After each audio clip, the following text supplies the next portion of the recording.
Jai Shri Mataji. Good morning, everyone. Let's all bow down to Shri Mataji. Raise our Mother Kundalini and put Bandhan.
We recite Shri Ganesh Mantra.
In this meditative state, we will now hear Shri Mataji's speech.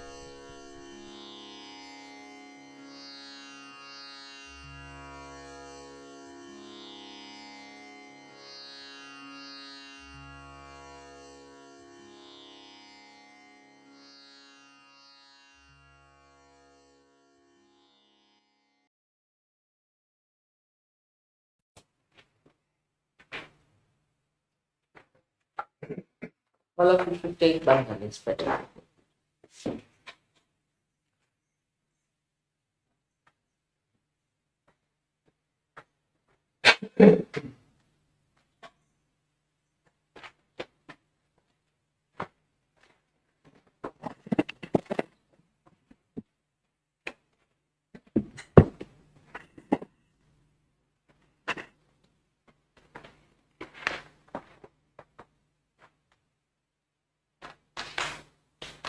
Today is the first day we are having this puja in this country of Austria.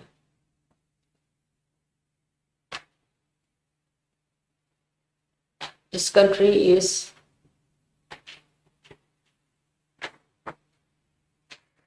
a historical country with different upheavals it has gone through.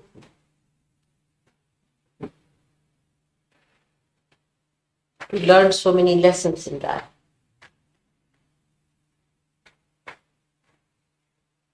But human beings are such that they do not relate the calamities with their mistakes. That's how they go on repeating the same mistakes again. The visit to Vienna was overdue, and I came on a day when we had to celebrate the birthday of Machindranath. It's very auspicious for all of you that he should be today complete his 1 year of life.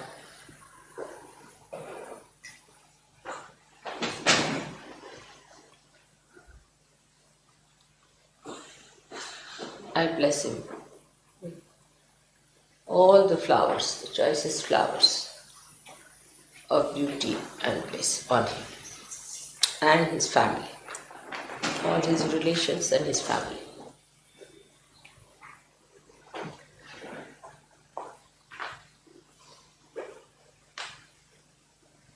There are so many things which are being done for the first time. I should say that the first time I've come to Vienna, to Austria, that first time I've come to the birthday of a child on his first birthday. And on an Ashtami, that is today, is the 8th day of the moon which is increasing, Shukla Pakshi.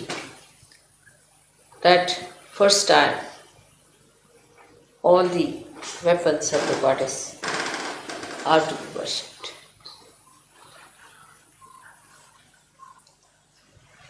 This was a great idea because these weapons work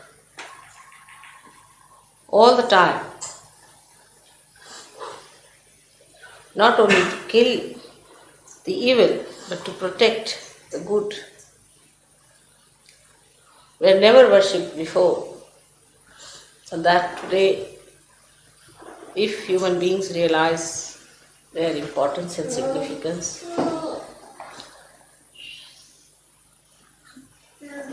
then lots of problems of atomic bombs and all these things that are being created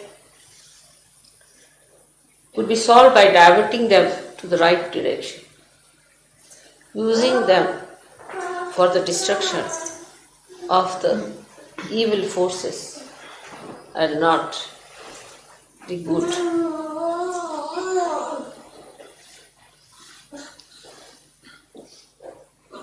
Also for protecting human life, nourishing human life.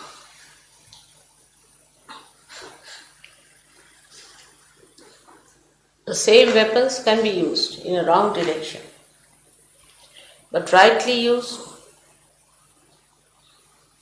they can be dedicated for the use of God's work. All that is created by human beings,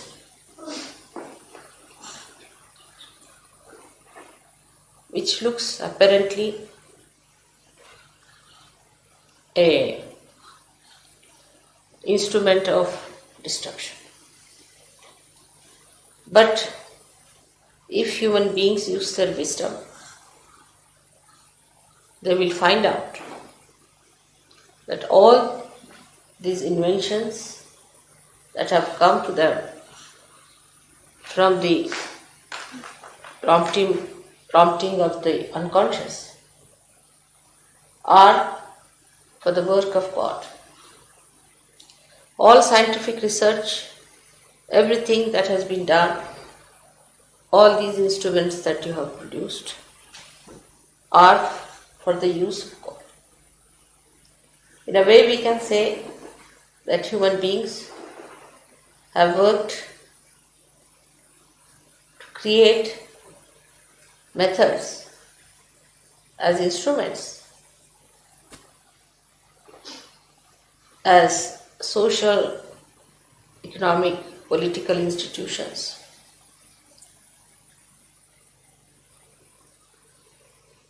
to advance the mechanism of God's work.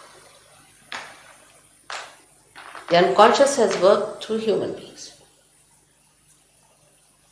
All these institutions, if they are put to the right side of their activity and not to the hellish activity, they all can join together to complete the work of the divine. Like in the East, people believe that God has created this beautiful body of human beings, and it is for human beings to create beautiful artistic clothes to enhance the beauty of what God has created, to glorify the beauty what God has created, to respect the beauty that God has created. And that's what has happened in many spheres of life, of human activities, and should have happened in all of them if they had used their wisdom.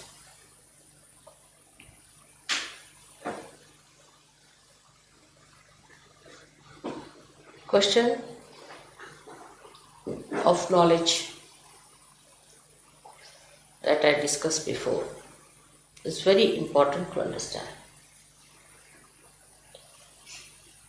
The knowledge that was forbidden once upon a time as Adam and Eve has been a big problem for human beings to understand. It was the case when God created human beings first time, apart from the celestial beings who were perfect. That He wanted to see if these human beings could grow in their population and in their awareness, in their innocence,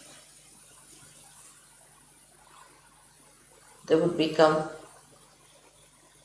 self-realized. But it was an experiment, and the human beings failed God at that time because they listened to baser promotions or baser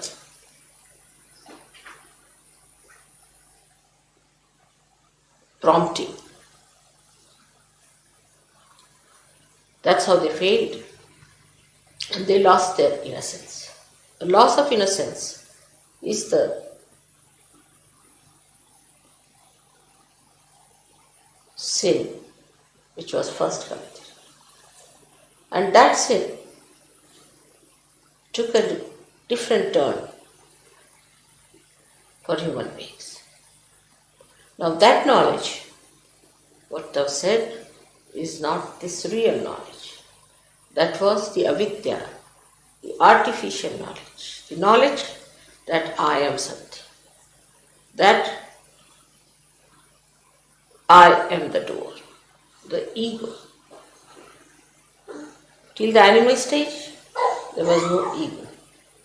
And then the ego started growing.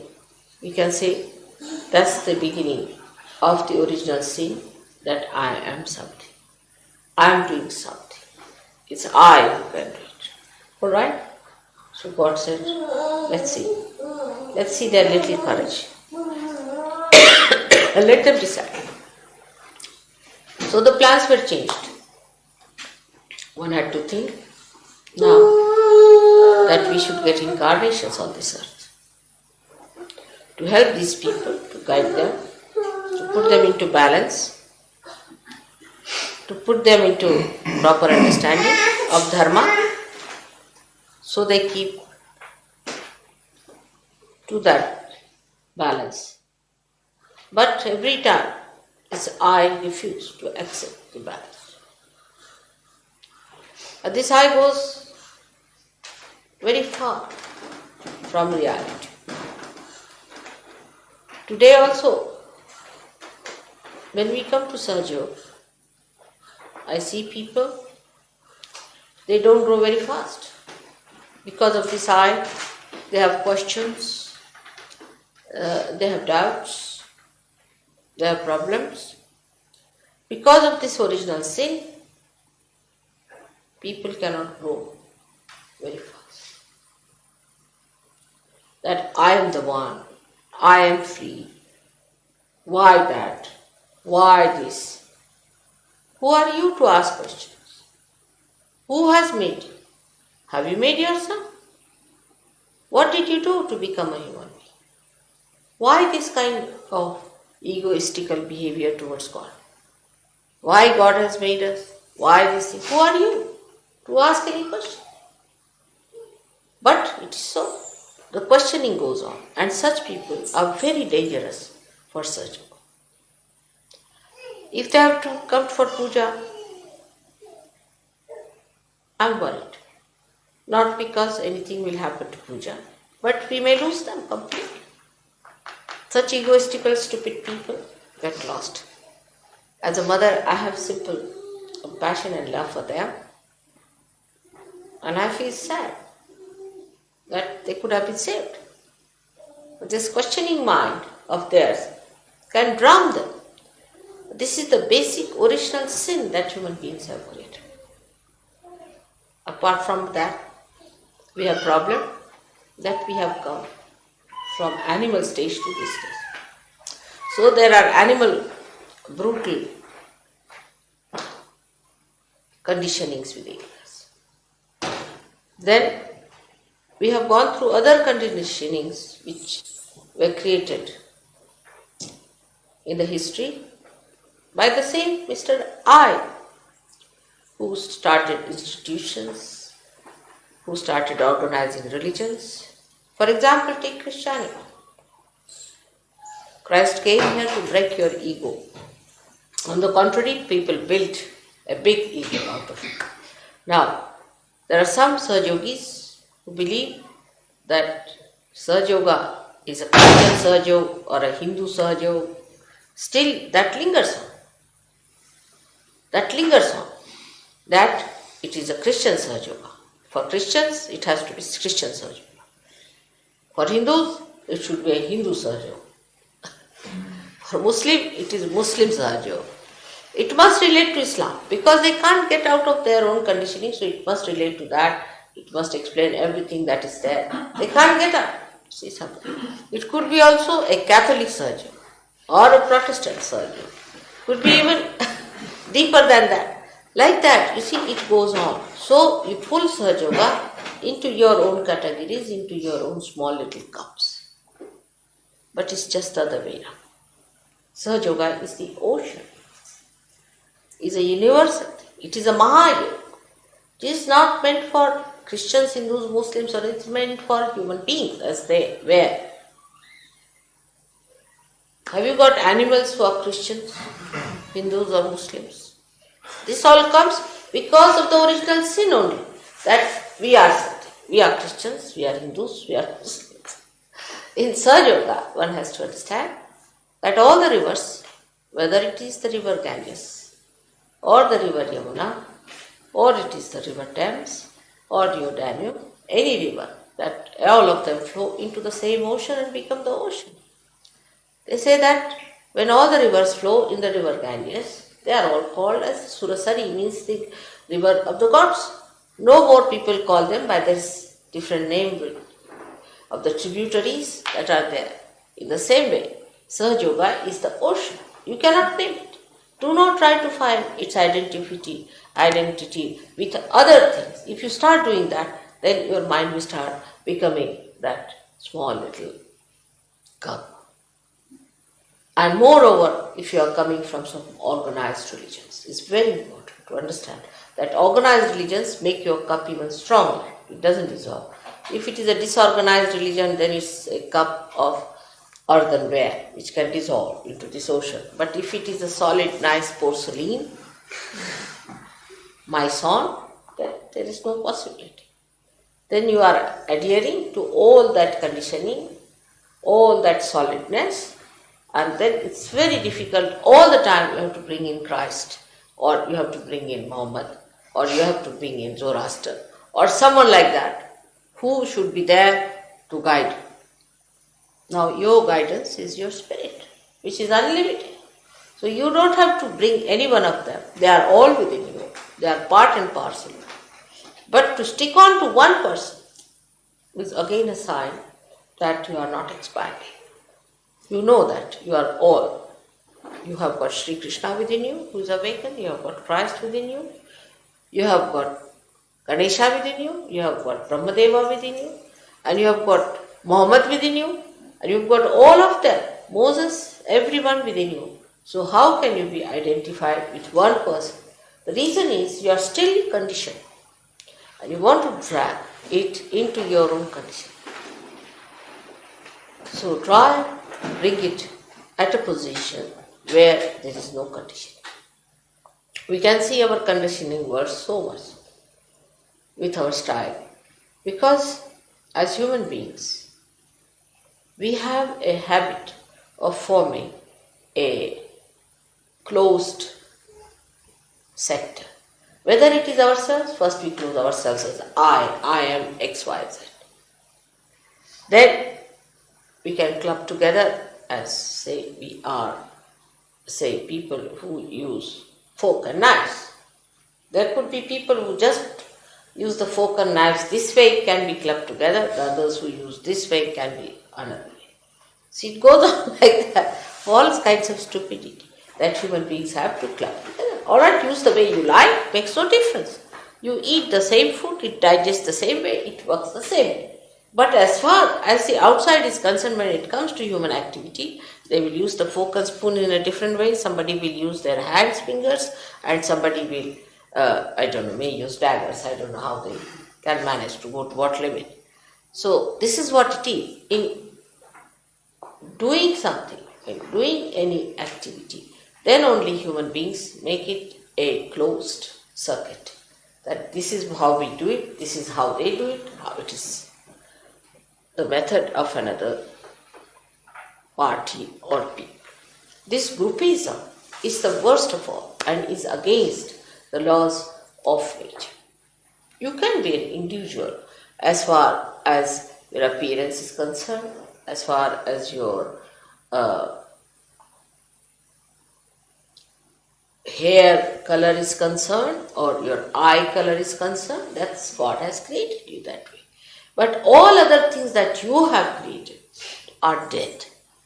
All other clubbing methods you have created are absolutely of no value. They are just mythical. There's nothing truth in it, nothing that should be worthy considering. It's just a myth. So one has to understand that there is nothing like a Sahaja Yoga, which is a Christian Sahaja Yoga, which is a Protestant Sahaja Yoga, or a Catholic Sahaja Yoga. I find this at a very subtle point where people talk of collectivity, that they don't understand that we are not collective because we have so many tags, attached to us, like the conditionings of our own doings. It could be in Switzerland, it could be in Austria, it could be in Rome, or it could be in India, anywhere. These conditionings we have to get rid. We should know we are human beings created by God, And whatever is within us, that is real, created by Him, is the only thing that we have to be. And all the rest of conditioning we should try to be. Everything is complementary. From this place you have to learn something, from that place you have to learn something. Every place has something to learn and to understand. And there is nothing that can be retained by some people as something higher or lower. But of course, where this ego has developed more, this original sin has developed more, there is a possibility that such human beings must have created more conditioning. Naturally, the conditioning is much more. Or where they have been not at all moving about religion, about God, and have been sticking on, like we can say in Africa and all these places, could be that the conditioning could have been by the other forces called as Adi Bhautik, means the ones which are created out of what God has created. Like if they see the moon, they are afraid of the moon. If they see the trees, they are afraid of the trees. Sort of a mythical ideas about the nature itself. See, so there are two styles, as you always know. One is where they create a mythical ideas about the nature, the mythical side of nature. That is Adi Bhautik. And Adi Daivik are the mythical ideas about what you can produce. You are God. You are the Devas. And you want to create this. I am this, I am that. So there are two types of conditionings which work on. And in modern times it is such a confused thing that both these are side. I don't know where they act. For example, the other day I was coming near the cemetery in Vienna, and I was amazed that it was a cemetery, but it was catching on right Swadhisthana. So I said, all the booths must be active now, because I can't understand how can the cemetery have a right Swadhisthana. This is how it can be explained, that all the booths are now active, or maybe they are again born. See, they must have been dead hundreds of times, they must have created graves after graves, and only there are empty graves, and they are active now. Or maybe that the booths themselves are active, they are no more there, they have all disappeared from there, it could be that. So we have to judge now on vibrations and not on our understanding of what we think or what we understand through this brain. By asking questions and by talking too much about it, you cannot understand Sahaja. For Sahaja, you have to have that super state of mind where you can receive vibrations, can feel vibrations, and have to be absolutely compromised on that. If there is still the tag of that ego so much that you still question Sahaja Yoga and think no end of yourself, is better that one such a person should not attend the pujas. Not attend the pujas. It's kind to himself. It is being nice to himself that such a person who has doubts should not attend the puja. Because puja is only meant for people who have received that state of mind which is called as nirvikalpa, where there is no vikalpa, where there is no doubt in your mind. If there are still doubts in your mind will be still very powerful and it is going to put you down. So either before puja you tell your mind to keep quiet. Tell him not to talk now. Better keep quiet. Now I have to ascend and I have to receive the blessings of the divine. So just keep quiet. And if you cannot keep quiet, then I cannot ascend. I have told you many a times it's like a donkey. Mind is just like a donkey. If you go behind the donkey, it kicks you. It will tell you that you are the bad man, you are the worst man, all the self-pity will come. If you go ahead with the donkey, then he'll put his ears to you, can hold him like an egoist. You can go wherever you want, do what you like. What's wrong? It will not control.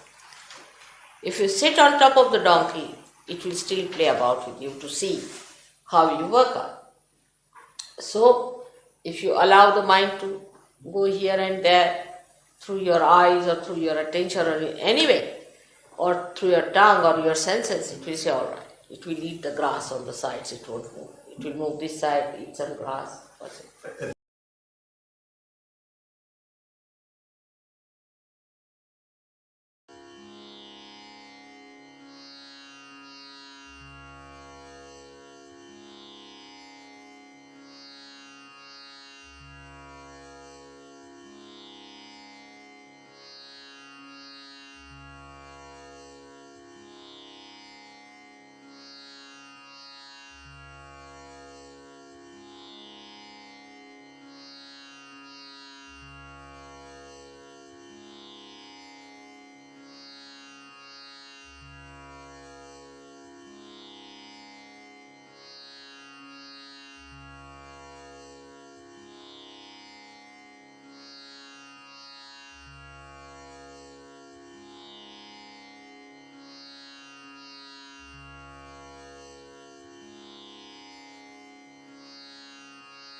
Will recite the three Mahamantras.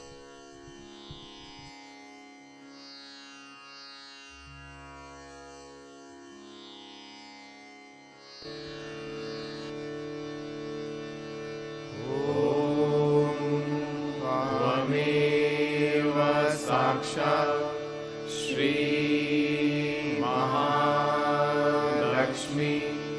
Mahasaraswati Mahakali त्रिगुणात्मिका kundalini साक्षात् श्री आदिशक्ति माताजी श्री निर्मला देव्यै नमो नमः। ॐ त्वमेव साक्षात् श्री कल्की साक्षात् श्री आदिशक्ति माताजी श्री निर्मला देव्यै नमो नमः। ॐ त्वमेव साक्षात् श्री कल्की साक्षात् श्री सह प्रसाद स्वामिनी मोक्ष प्रदायिनी माताजी श्री निर्मला देव्यै नमो नमः।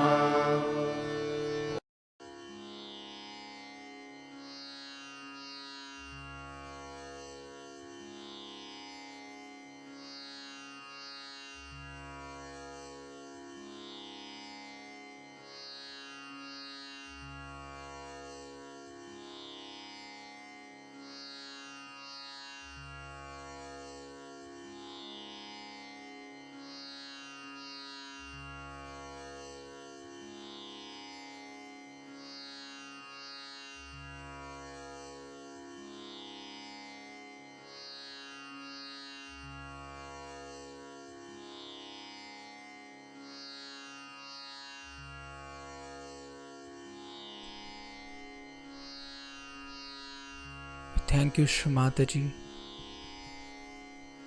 for all your divine blessings and this beautiful collective morning meditation.